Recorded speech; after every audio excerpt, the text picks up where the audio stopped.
আগে বলেছিল না ইস বার 200 পার, আর এখন বলছে সব নাম বাদ দাও, ভোট দেবে শুধু বিজেপি।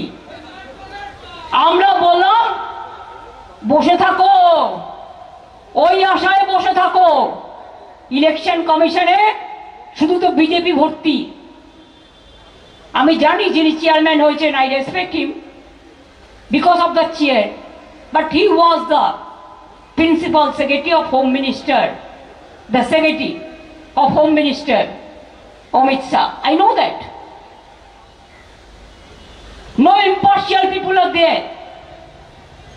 चुनाव का पहले उसको अंदाजा हुआ है, ऐसा करके वो बीजेपी को भी जिताया था। आपको पता है इलेक्शन का टाइम में 18-20% वोट जस्ट सरप्राइजिंगली बढ़ा दिया था, ऐसा करके जीता, बीजेपी जीता नहीं।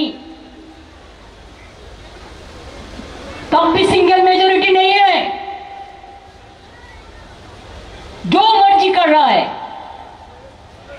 আমি পরিষ্কার আপনাদের বলে দিচ্ছি, বাংলার লোকেদের ডিটেনশন ক্যাম্পে রাখলে আগামী দিন বাংলার মানুষও কিন্তু বিজেপিকে পলিটিক্যাল নয়, ইলেকশনে লড়ে ডিটেনশন ক্যাম্পে রাখবে রাজনৈতিকভাবে।